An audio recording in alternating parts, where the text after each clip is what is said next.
most people don't understand that the largest energy input into the body is from sunlight, or at least it used to be.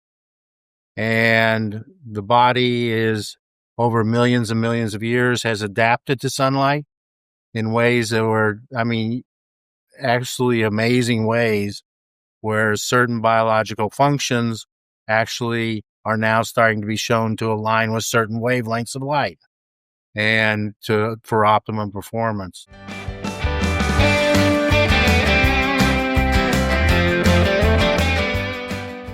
Hi, everyone. It's great to be with you again. Today, I'm very excited to have somebody who can truly make a difference in our lives and has great information that we should all know. Scott Zimmerman. Scott, welcome to the show. Thank you. Appreciate it.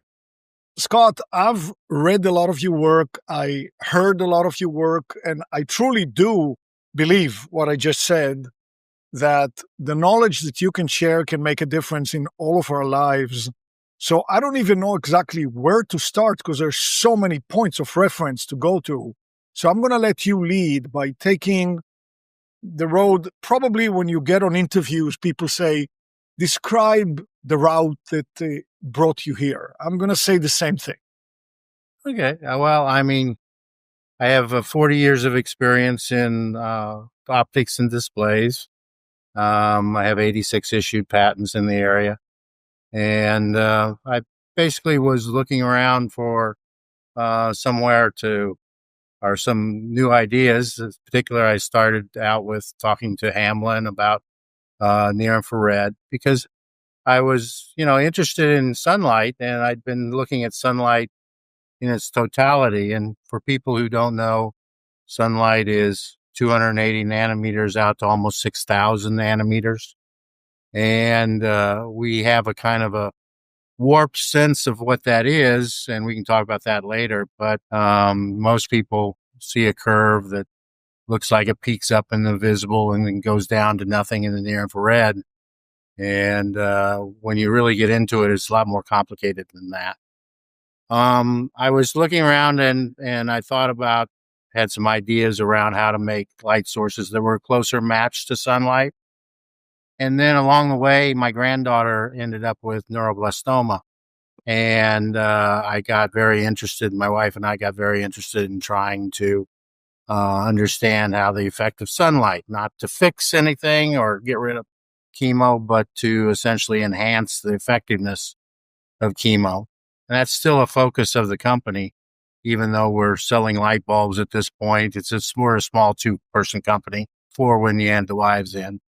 And so I like to say that we're the only incandescent, are the only light bulb manufacturer, true-based light bulb manufacturer producing in the United States, which is a true statement, but it doesn't mean that much. So along the way, I've been really lucky that in this process, and this has been a several-year process, it has been to work with some amazing people like Russell Ritter. And Russ and I got together on a 3 different publications. And Russ was, he's the grandfather of melatonin and world's expert in it, has 100,000 citations in it. And talking to him, I was bringing a different side of the equation, the optics side versus the biology side or the hormone side. And, we did a couple papers there. And then I was lucky enough to team up with Glenn Jeffrey and Bob Fosbury and Roger Swell. And we're still working together. And we're getting ready to put out a publication that I think will hopefully change people's view. But it's been, in general, I'd say most of my career has been finding people who are the world's experts in a particular area, working with them. And I'm more of a generalist, I guess you'd say, where I'm looking at it. They are experts in a particular field, but I'm looking at it maybe a broader view. And so it's been amazing to work with some of these people. And, hopefully we'll go further down the road here soon and start changing how people view things. And And so that's basically how I got to where I'm at. And like I say, I really do believe that the one part of your statement, it's not just about me, but in general, I think we're coming into a time where we're beginning to understand the effect of sunlight on the body and how we can maybe use it and to, you're seeing more and more cases where, oh, if you use expose this particular wavelength range, then it has an effect on getting out of the hospital sooner, or if you're near the window. These are all kind of things that have been out there for a lot of years, and people, I think, inherently even sense it. You feel better in the summer than you do in the winter. You get sicker in the fall, whatever. And people just, what's happened is that nobody, most people don't understand that the largest energy input into the body is from sunlight, or at least it used to be. And the body is, over millions and millions of years, has adapted to sunlight in ways that were, actually amazing ways, where certain biological functions actually are now starting to be shown to align with certain wavelengths of light and for optimum performance. So, just in general, trying to get people to move away from what they see with their eyes and start actually looking at the entire solar spectrum and not be afraid of it. Unfortunately, there was a big push to back in the 1900s, light and going to a sanitarium where you're at high altitude in the sun. That was the norm. And then when antibiotics came along, there was a concerted effort to essentially poo-poo that technology or that science. Now we're kind of swinging back around. And I would make the statement at this point, I think we pretty well can say that LEDs are toxic to most people, especially children. And we're beginning to understand why from an optics standpoint and a biology standpoint. And it's unfortunate, but we're up against competing. I got the Titanic coming down, barreling down on me with all this energy savings and lumens per watt and all this other stuff. And in reality, all that is costing us much more in the way of energy because people are getting sick. And I think that that's where I maybe have changed over. When I first started doing this, I was looking at how you can maybe make people healthier or things like that, and all this other work. Now it's come down to that we understand, I think, why LED lighting is making people sick, and it's harmful. And that doesn't go over well with a lot of the lighting companies. And they're going to try very hard to, do a little, but not too much so that they can still, use what they're doing now. And, I think it's unfortunate because it's really I think everybody pretty well accepts that chronic disease, particularly metabolic diseases, are on the rise, especially within children and younger aged adults.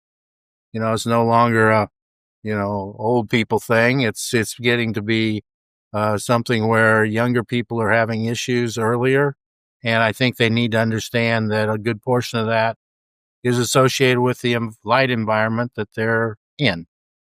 And, like I said, it's interesting when I started working with Glenn. Glenn's probably one of the most ethical guys I've ever met in my life. But he was working, and what he noticed is that blue light, at least in LED form, was causing all these problems. So he immediately quit using blue light in adult or in people experiments. Then he started looking at 650. Then he looked at 850. And now we're up to the point that I think all of us in the group would say that nature is broadband. There are no such things as narrowband emitters. So incandescent, campfire, sunlight, moonlight, they all have spectral content over the entire 280, 250 to 6,000 nanometers. And if you don't provide that, you are making it more difficult for the body to operate at its peak efficiency. It is amazing to me how people will spend so much money on all their food and additives and things like that, and yet going outside is considered a bad thing. And that's what I think what's really exciting. In order for us to what's coming down, and I don't know, I won't go into too much detail, but what we're finding is that Bob's the astrophysicist, I'm the optical engineer, Glenn's the neurobiologist, and Roger has got 4 board certifications under his belt and is extremely pragmatic about, I just want patients to live longer. So, it makes for interesting where those usually are siloed up into very different areas. Now we're finding that by working together, Bob brings in what we're doing now is looking at the infrared. Okay. And to astronomers, they have known for centuries or decades at least that the infrared, when I talk about infrared, you have 250 or 280 to 400 UV. You got 400 to 700, that's visible. 700 on is infrared. Now, people can play games with near infrared, whatever, but the bottom line is infrared starts at about 700. It's where your eye stops being able to see, and all these longer wavelengths, which makes up the vast majority of the photons in that we are exposed to. So now what we're learning is that because of the astronomers, we're learning that, hey, if you actually put this in the same unit of measure that the biologist uses, which is electron volts, it's a little piece of energy, 1.6, 10 to the minus 19 joules. Okay. If you start thinking in those terms, then all of a sudden you find out that there is what is all the different biological processes have activation barriers that have exactly the same electron volt as certain portions of the infrared. And what you also find, based on working with an astrophysicist, is that there are the peak transmission windows through the atmosphere are actually in the infrared. They're not in the visible. If you take into account transmission and scatter, and the astronomers knew this because what were they doing? They were trying to look out into space. And so what they found is these 10 windows that I, J, K, H, L, M, N, O, and Q that are actually aligned with transmission windows through the atmosphere. And so what they would do is they'd get a filter and they'd go to the H band and they'd put the little filter there and they'd be able to see the stars much better than they could see at any other wavelength range. The same goes true with the I and the J. And so you looked at it in reverse, okay? Rather than looking at it, how much light goes through, what we are exposed to is for our entire evolutionary period, we have been exposed to these series of bands of wavelengths that are, each one of the bands is as wide or wider than the visible band. But what's the problem? The problem is other than astronomers, we didn't have the tools to measure it. So, people now you can buy a little spectrometer that lets you measure the spectral range out to, say, 900 or maybe 1,000. Well, the majority of the action is going on from 1,000 out to 6,000. That takes extremely sophisticated measurement capability. And so it hasn't been investigated the same way. Now we're starting to see, now that we've bridged this gap where we put sunlight in terms of electron volt and biology in terms of electron volt, they have the same unit of measure. And lo and behold, everything starts to line up.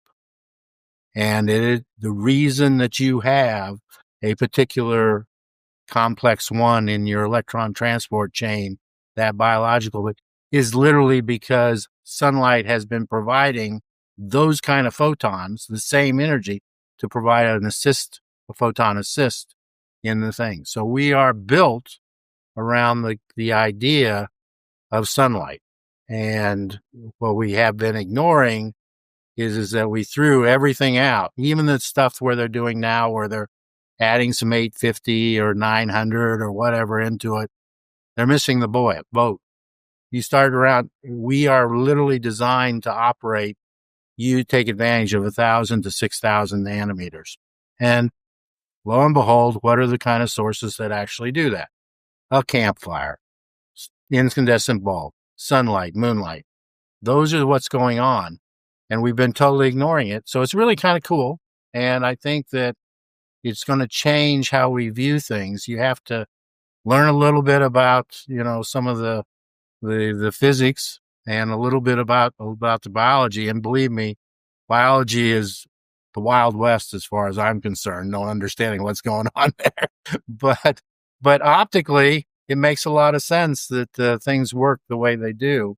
And it's just beautiful the way they all kind of line up once you get everything in the same units of measure and scale. I'm very inspired by the role that you are taking in this conglomerate of knowledge that is being accumulated.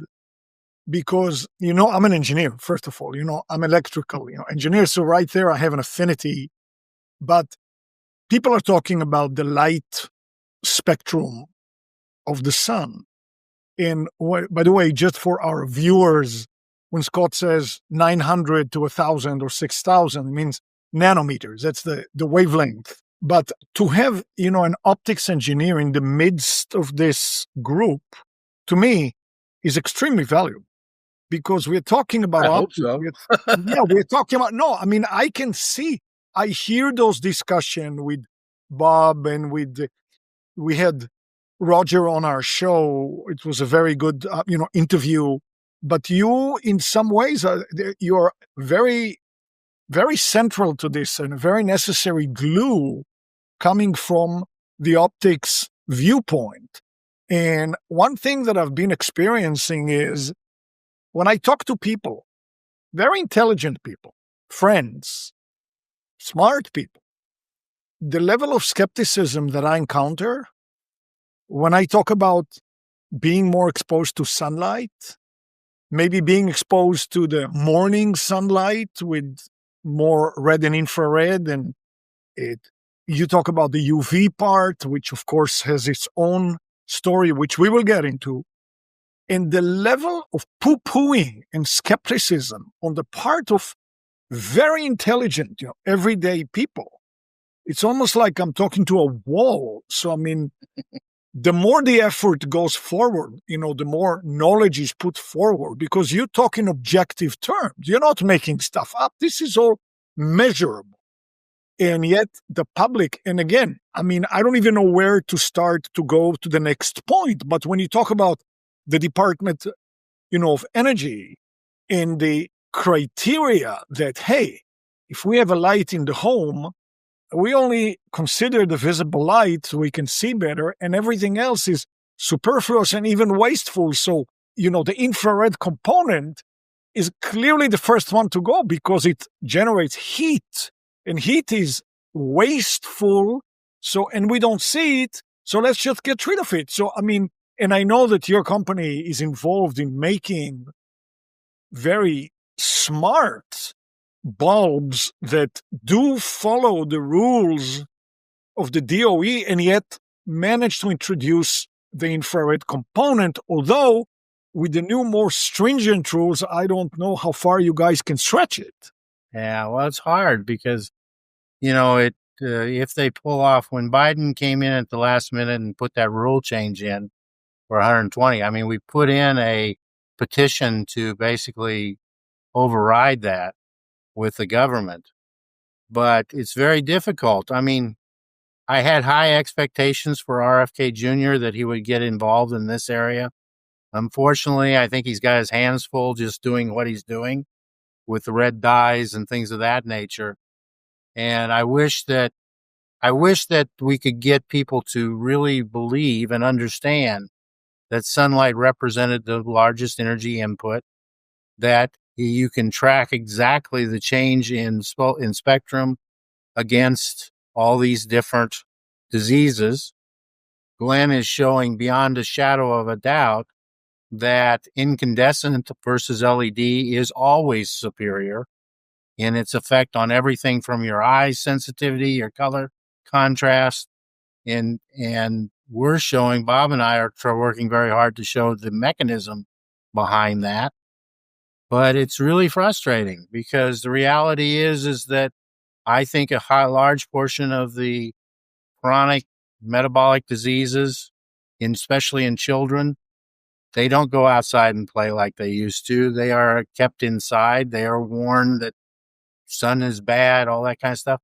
Yeah, you can be stupid. You can walk out and sit there and bake yourself for a week on the beach, or you can wear a hat, put a little.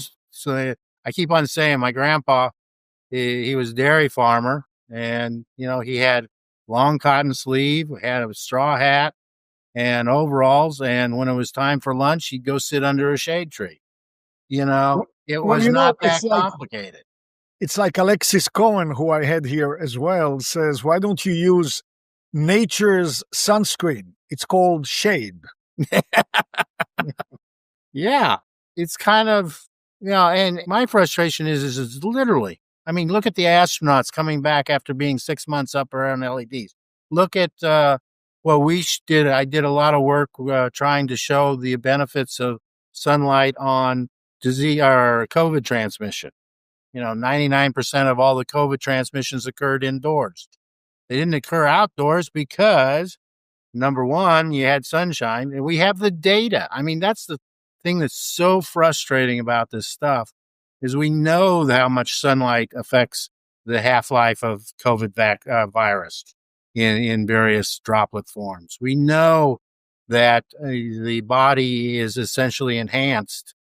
Our ability to fight off transmission is enhanced significantly by being out in sunlight. And it is crazy that we can't get people to really understand, what's going on. Instead, we cram everybody into a building, into a small space, let them breathe the same air, deplete all the reactive oxygen species generated by sunlight. That's one of the things that just I found was so beautiful about the whole system and how it works is that literally every day UVC is generating on the surface of the earth a enhanced amount of a small amount of hydrogen peroxide and ozone at germicidal levels. It goes up until about 1 o'clock in the afternoon, then drops back down. Then in the night, the microbes that have been absorbing the sunshine converted into nitric oxide, which is also germicidal, and we're breathing it. We had this amazing. Roger did an Exxon with this amazing kid that, he had lost the lung due to a fungus infection. He was fighting leukemia. So his immune system was depleted. And Henry, he told him they had 2 days to live. And they asked him what he wanted to do. He said, can I just go outside? Went outside. Within a matter of days, he was basically turned the corner, having all these benefits. What was he doing? He was benefiting from sunlight. He was benefiting by what sunlight generated, and the fungus dropped off to nothing. And repaired itself within weeks. And there's all kinds of those great stories. I mean, Glenn's work with children with mitochondrial disease and how light affects them. We can debate whether or not you can get away with using some kind of a narrow band red or near infrared or whatever people want to do. But getting out in sunlight and getting the entire spectrum is what nature designed us to do. And actually, this is a question that I have a lot. There are so many companies selling red light, usually 650 nanometers or so in a panel. And so many companies selling, infrared, usually, 850. And many, many companies generating panels or lights that include both the visible 650 and the non-visible, 850. But my question is always, I live in California. I'm not saying it's like living in, you know, the equator, area, but we have a decent amount of sun. If I can open my door and I can go outside, why do I need a panel generating narrowband 650, 850, red and infrared when I'm getting it from the sun, including 651 and 652 and 653 and 6,000 and 4,000? Why do I need the panel? Please, maybe you can tell me. This is what I ran into when I was interviewing Hamlin. I came to the conclusion that he was talking about certain level milliwatts per centimeter squared at 650 or 670. And I said, hey, wait a minute. Literally, if you calculate an incandescent bulb, a well-lit incandescent room, 500 lux, you look at it and you don't have the same peak, but you have this broad band that's larger than what you're generating with that 650. And I think that there is a big concern, or we should have a concern. People, I come from an old world where the laser jocks usually only had one eye because they were staring down the barrel of a infrared laser or bouncing it off something they didn't know what happened. And that's an extreme, but it's not like if a headlight comes towards you at night or you see the sun go through the clouds, you have a glance away response. In the infrared, you don't have a glance away response. Because you can't see it. Yeah, and Americans especially, if a little's good, a lot more is better. I mean, toasting this, burning that. And I think that everything indicates to me that you don't want a high peak. If you're really, PBM really is accelerating a process that will occur naturally if you just get out in the sun. That's what I look at it as. And maybe for some people, they want to accelerate that particular thing. But the body is doing simultaneously 1,000 different processes or more. And if you take one of them and you pump it up, like they're trying to pump cytochrome C or something like that, that's their argument, then you get things out of whack, because if you look at the electron transport chain, the electrons transferring, they occur in very small increments. And one of them, if you get one of them going too fast, the electrons going too fast, you generate reactive oxygen species. And then, this one becomes a blockage. This one comes, and, at the end of the day, the little spinning gyro there for ATP synthesis can only go so fast. So, if you try and pump things up too much, it's actually harmful. And that's what's the beautiful thing about what we're working on now, because Marcus, this amazing guy, he's 102. He's the oldest Nobel Prize laureate still left alive. And we're hopefully going to be having some talks with him or talking with him. But he came up with this idea or this theory that really forms the basis of most of the electron transfers in biology. And it's really kind of simple, is that there's kind of like a barrier, and you have to provide enough energy to pop over that barrier. And why do you need that? Well, you need that because if there weren't these barriers that were controlling the reaction rates, everything would just happen at once.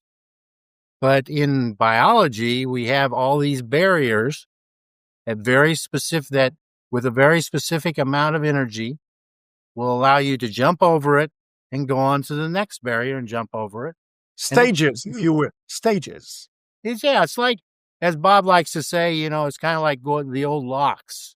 You have a lock here and you have to get the water level up here before you can swing open the doors. At the end of the day, it's a quantum thing. But, the bottom line is that it's a series of locks. And the amount of energy, if you give too much energy, it creates problems. You give too little energy, it doesn't do what you want. But that's the purpose of it, I guess is what I'd say. But for the sake of some of our viewers and listeners when Scott is talking about the ATP production in the stages, we're talking about the mitochondria that we have in our cells that is involved in production, of energy via something that is referred to as the electron transport chain.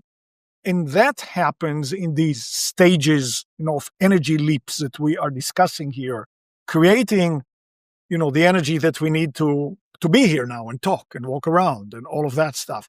By the way, I will say as an aside, when I try to talk to people, again, sometimes very intelligent people, some of them say, mito what? Yeah. I mean, it's like I've never felt more like I'm fighting windmills, so to speak, than in the past year and a half, because not only is there unbelievable resistance to sunlight, because again, and we will get there soon, of the UVB and the dangers from the, the higher, energy parts of the sun spectrum, and to not even knowing what mitochondria is. And there is also a two-part discussion. We are talking here so that people make a better life and a healthier life choice. So really, to me, if we look at the large picture now, it divides, in terms of our lifestyle, into two parts: the day part and the night part. And one of the ways that I try to talk to people, I say, think about what it was like 200 years ago. 200 years ago, we didn't have electricity even. People would wake up. Most people would spend most of the day, outdoors, working in something, maybe agriculture, who knows what. They get exposure to the sun very naturally without thinking about it. That's part one. That's the day. So they get all of this exposure that is so useful and so beneficial. You can break it down into every part of the spectrum and what it does to us, but they didn't know it. They just got it. And then comes the night. So it's 200 years ago. We don't have electricity. We don't have cell phones. What do? Maybe we light a fire. Maybe there's a candle. And pretty soon we just go to bed. Yeah. So, I mean, that's like, from the standpoint of light diet, is an ideal life. Now, here we come to the 21st century. And as you said so well, we lock ourselves in buildings and homes. Even when we think we are next to the window glass is tampered to block out various parts of the spectrum. So we get a strange spectrum that's coming in. That's not what we really want. But that's the daytime. So I think it's easier to say, hey, during the daytime, try to watch the sunrise if you can. Try to go out, take breaks, walk outside if you can. Now, you're in Jersey. Right now, it's starting to get very cold. Yeah. People would say, I don't want to. I'm in California. Yeah, it's starting to get colder, but come on. It's not that kind of cold. So, I can say, yeah, I will take breaks during the day. I will walk around. And if I don't like the sun, I'll be in the shade, but I'll be outside. So handling the daytime, I think, is very, very doable. I think nowadays, the real challenge comes right after sunset. When it gets dark, what do we want to do these days? We want to go on this. We want to text. We want to go on social media. And then the television is right there. We want to watch movies and series and Netflix. And we go on the computer. The central light that pumps out is blue light. Blue light. And so that is to me, a bigger challenge nowadays is the light hygiene from sunset to morning than what you do in the daytime. Because going outside is not that hard. Yeah. Yeah, it is difficult. I would make one comment. One of the things that, in fact, we just did it today is that we have one of those little sports igloos with the clear plastic. And my wife has always had trouble with winter. She's not a winter person. She gets kind of. So what I found was amazing is to take this little thing. It just has a thin little clear plastic on four sides that folds up and folds out to make a little place that the rocking chair can go there. And she'll go out, we'll both go out there and we'll just sit. And it can be 20 degrees outside, but in that, with the sun shining through, you get this amazing boost associated with it. So I guess I just bring that to the point is that during the day, there's so many opportunities, and this is why the architects are starting to move in this particular area, I think. There's so many places that, what if we had a little conservatory so that the nursing home, so that the residents could be wheeled out on a clear glass thing. This is a little separate area, counted different. Don't worry about the lumens, the environment, the energy consumption. It's there for a purpose. And they roll out there and they spend 15, 20, maybe 30 minutes, have a nice conversation, maybe even eat their lunch out there. But then come back in and then try and have at least some level of broadband in your lighting. And then maybe, like I say, my hope is that one of the biggest things is the glazings on glass are really a problem, in my opinion. And Glenn's been showing some pictures of that here lately. But, to your point about night, I totally agree. I mean, but the problem is right now circadian is struggling to figure out what it really is. I know that everybody has this view of that, cortisol's high in the morning, melatonin's low, or drops, and then in the evening, melatonin goes up, cortisol goes down. And under very controlled conditions, DLMO, where they lay the patient out in darkness, get them to relax, you can see that diurnal change. The minute you start to measure or do anything, especially, exercise, eating, go out in the sunlight, all of a sudden the cortisol and melatonin levels are fluctuating. And I did a paper on this stuff a while back, showing that the problem is that you need to be able to sample at a high enough frequency to see what the body is actually doing. So we've been doing some work with these sweat monitors. And what you find is that at 9 a.m. in the morning, I can make melatonin go straight up to the roof and drop back down. Cortisol at the same rate. So what's going on is that there is a wish list of having this gentle thing going on. Only occurs if you don't do anything. The minute you do something, all these hormones are shifting on 20-minute intervals or less. I went out with my wife to a Mexican restaurant and we were sitting there eating and I had one of the sweat monitors on and you literally could see cortisol. I could see, there's the appetizer. Here's the main course. And he's going on up. Then all of a sudden, out of nowhere, melatonin spiked, came in, drove the cortisol level down, and the melatonin went back down to baseline. Why do you think that happened? Because the body has to respond on a transient rate. So there's a transient response as well as a diurnal response. So in other words, it had to do something. Cortisol was going up too high because I was eating. Everybody knows the cortisol will ramp during eating. And so something had to bring it back because cortisol is okay high for a while. It's how we do our escape or our flight and our flight response. But you don't want it to stay up very long. And literally you can see that the melatonin is being used. What it does is it suppresses ACTH, which then suppresses cortisol. But in a matter of minutes, you had these downward spikes. A very similar effect happens in exercise. If you look at 9 o'clock in the morning, if you get on a treadmill and you start doing exercise, your melatonin level will go up. And it will stay up until you quit exercising, and then it will drop down back to baseline. So what they've done with circadian is they've created these test conditions where you can see this nice, well-behaved effect. But like I say, the minute you do anything, it is now goes into a transient response that are a series of spikes. You were talking about TV.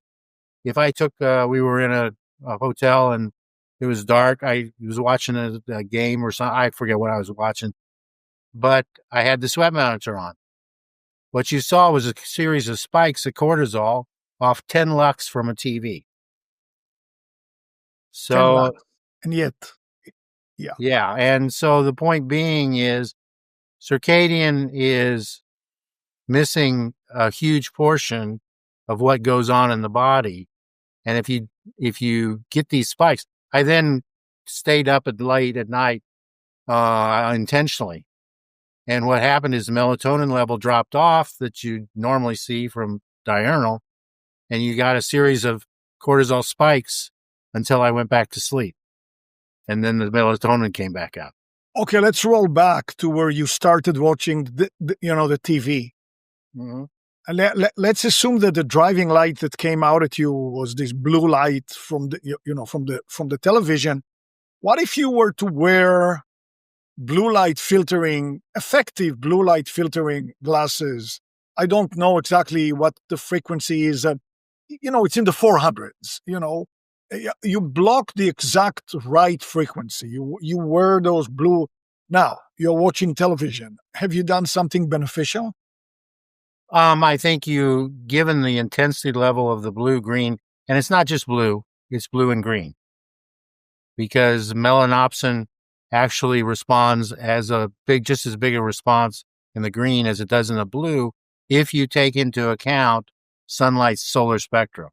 So you've got this filter that's melanopsin, how it responds, but if you actually expose it to sunlight or to broadband, it will respond to green, and green is higher in the value in sunlight. So therefore it has just about as big of a response as blue does.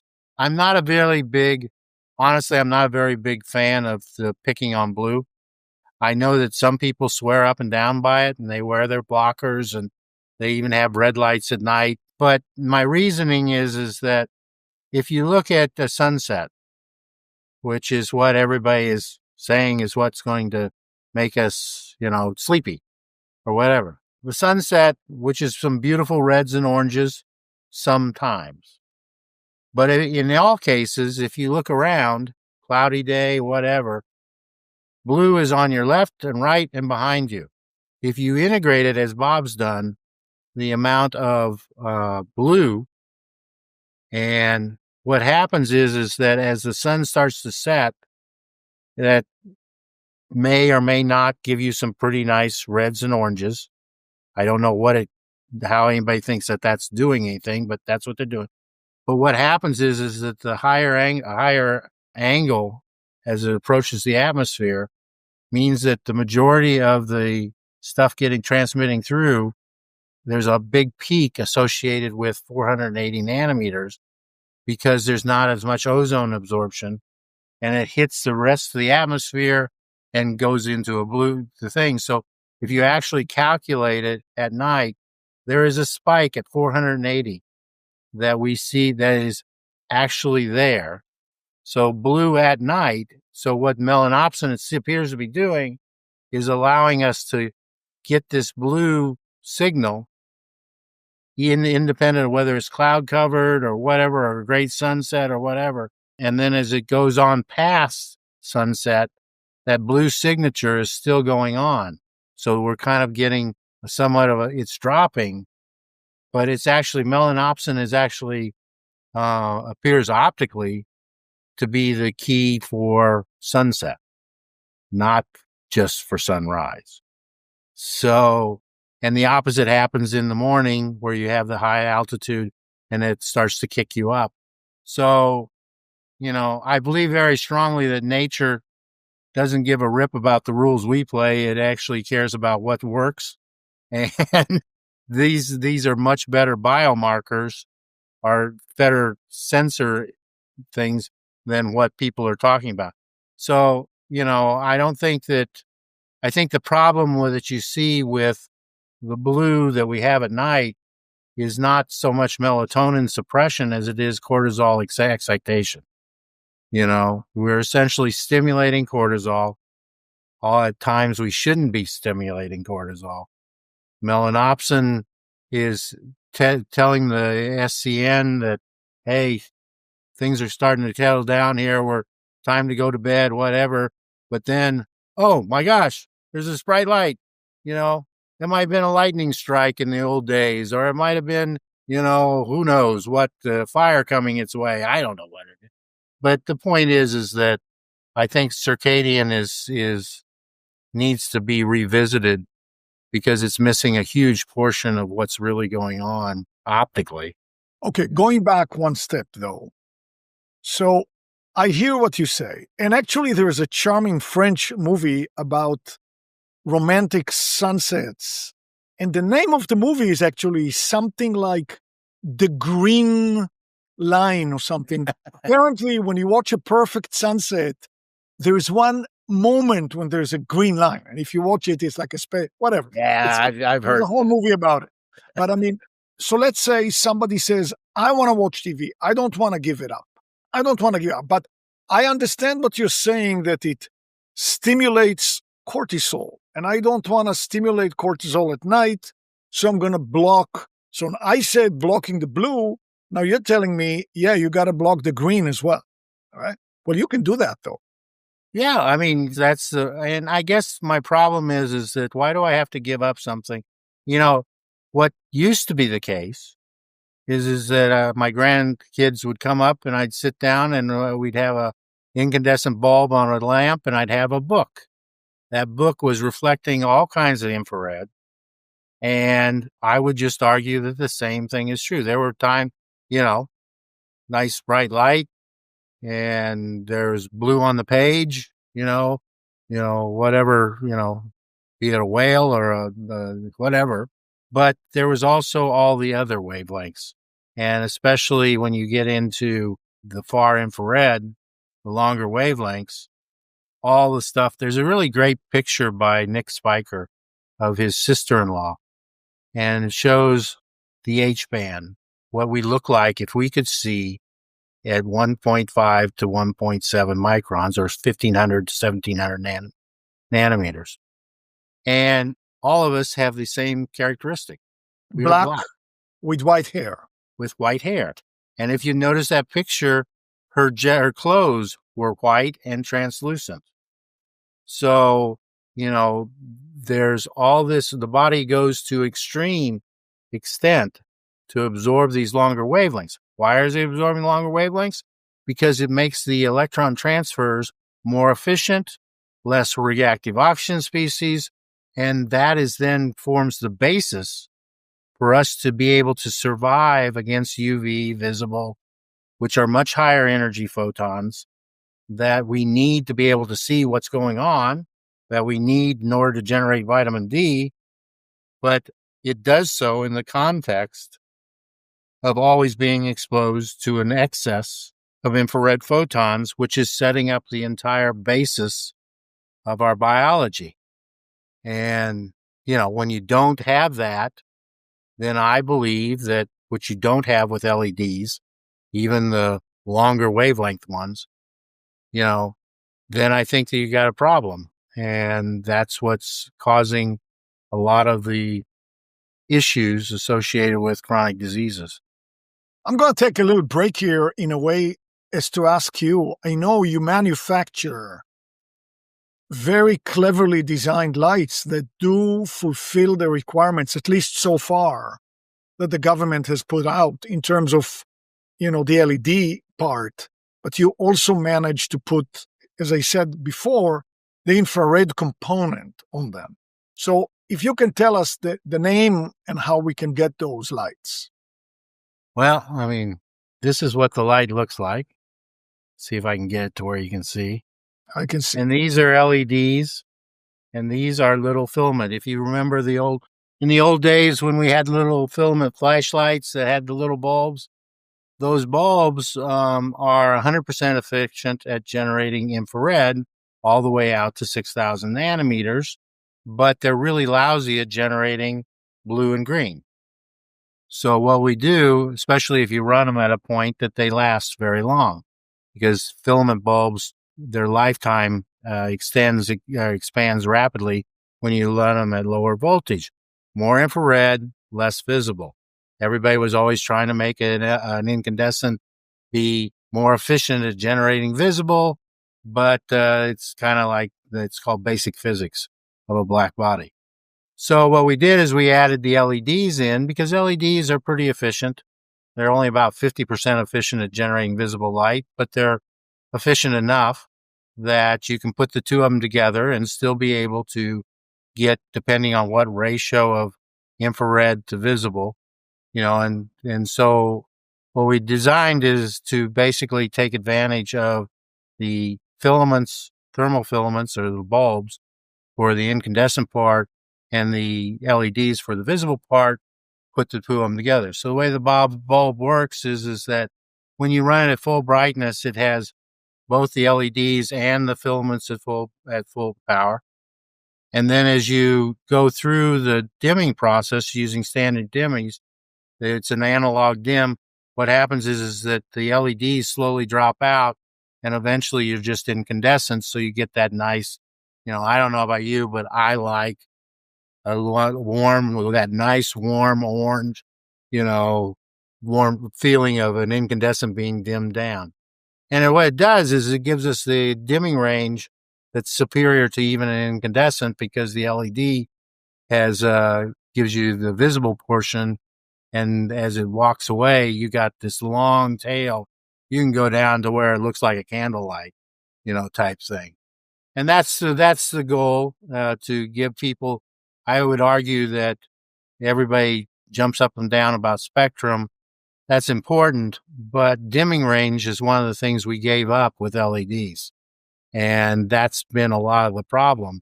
People either run it on full bright all the time because it's so efficient, or they try to dim it maybe 10 to 1, 100 to 1, which is essentially irrelevant. We're doing over 100,000 to 1 dimming range because that's what, you remember the old incandescents on dimmers. They go down to nice, gentle glow. And we gave up those things, and we gave up power factor, and we gave up a lot of other expense. They're complicated to drive all these things.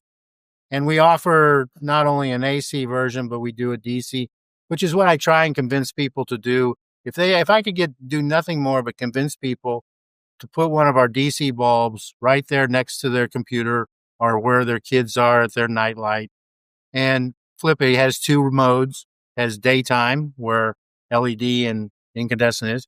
We reverse the polarity with a switch, and then it's just incandescent at a lower level.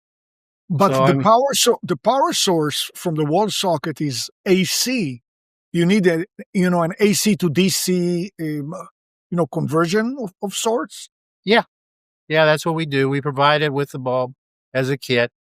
You can either buy a lamp that has everything, or we have a conversion kit that lets you just take.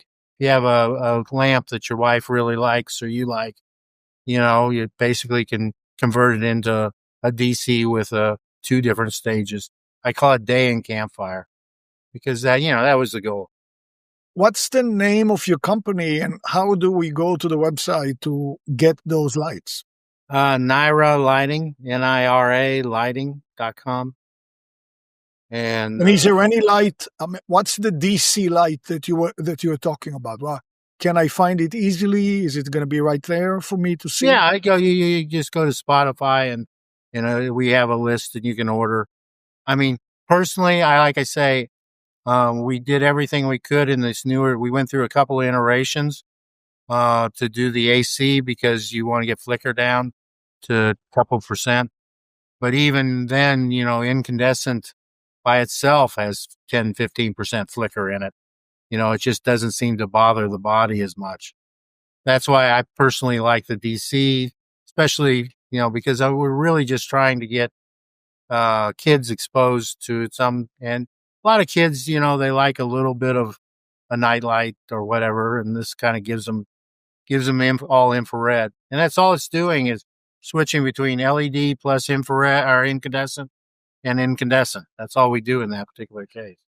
Correct me if I'm wrong, but the old incandescent lamps, which unfortunately are going to stop being manufactured and sold in the US, I think in 2028. I hope that's going to change, by the way. I hope But correct it's me if I'm wrong, they also have a blue and green component, of course, right? But not very high. right. I mean, that's the point. You always are going to have some level of UV even from any thermal source because of Planck's constant or curve.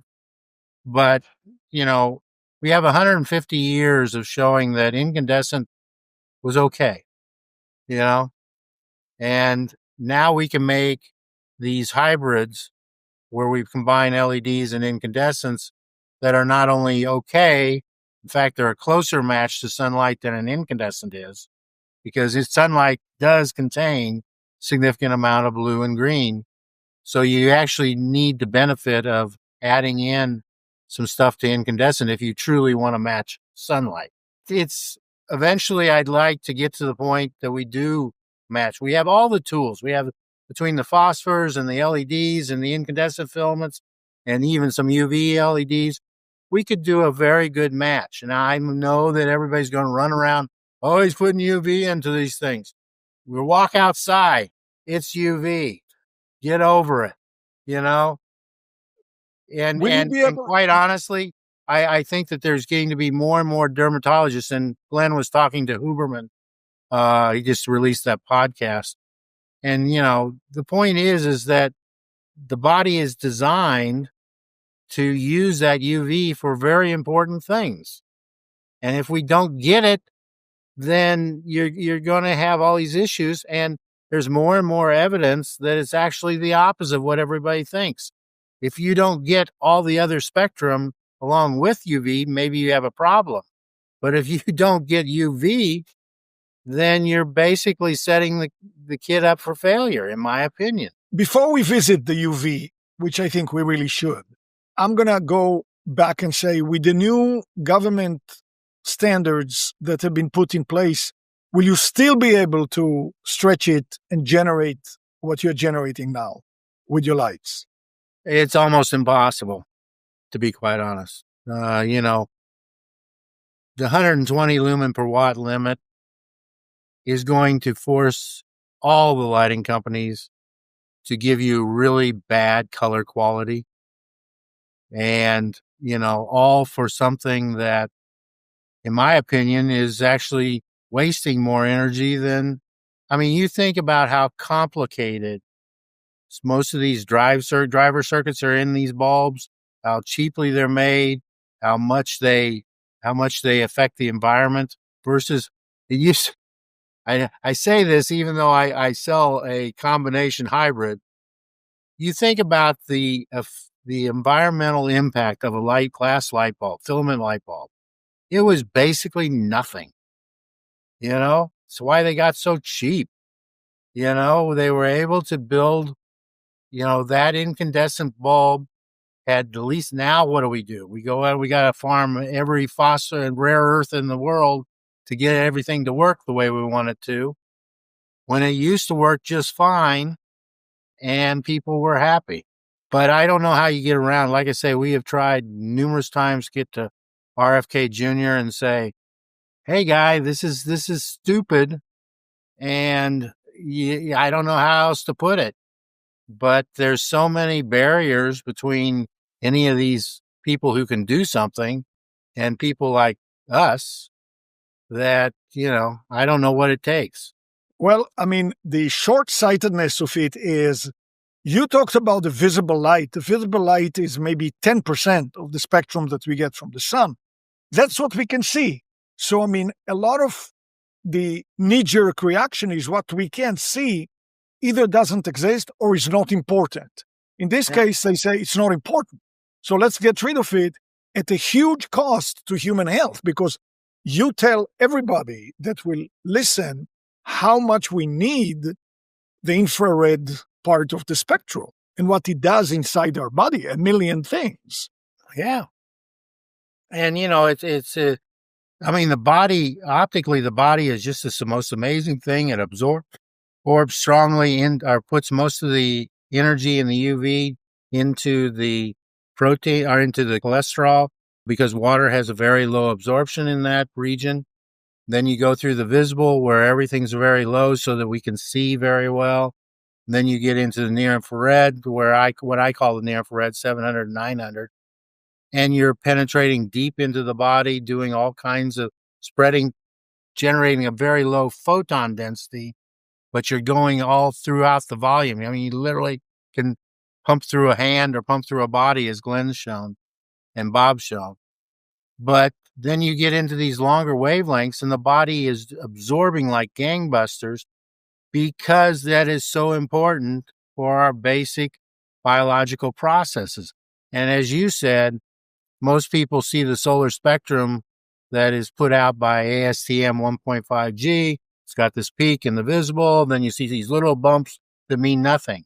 The minute you switch that and convert it into the units of measure that biology cares about, into electron volts, you find that the peak is actually in 1.66 or 1600 nanometers, and that it's broadband, and every one of these little silos or little bands of light are associated with some kind of biological process.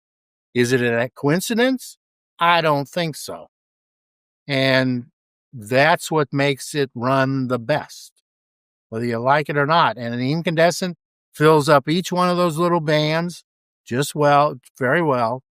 And, is it as good as ours? Nah, not quite. But there's, but, the point is that, there's, at this point, there is no scientific argument that incandescents aren't better than LEDs.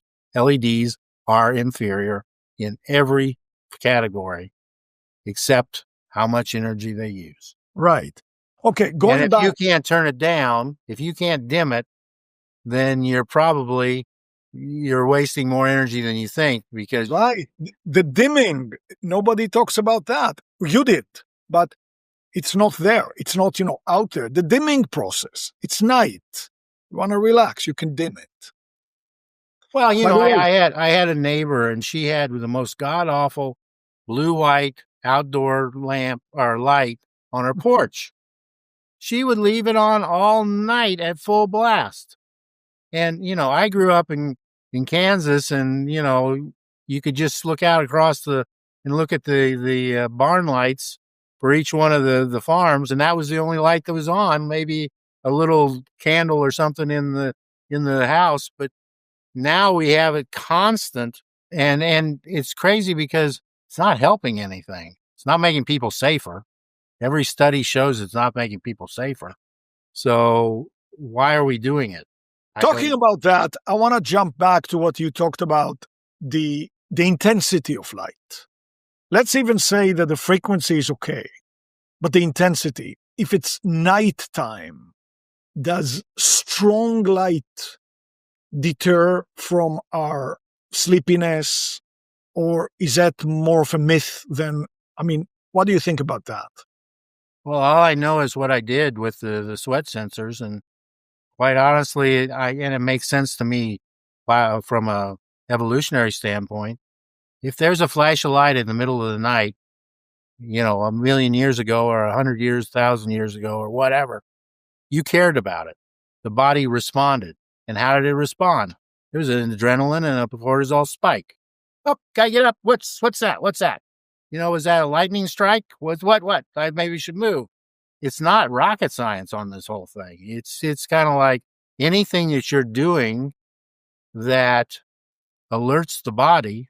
Russ used to tell me, he said, he was doing circadian studies, and he said, Scott, all you have to do is take a stick and hit them on the back while they're sleeping, and you'll see everything spike. All right. I understand. So, let's say somebody watches TV, and next to the TV, they put one of your lights. So they get a good spectrum as well as the TV. Is that going to help? I think that, that's what we do. I run I mean, I'm like anybody else. I'd like to watch TV. Might watch movies into the night sometimes. I'm bad. I don't do good on some things. But, in all cases, we have, one of our lights around to provide some of the infrared content. And I think the other thing is that people need to appreciate how much light is coming off of a TV, in some of these cases.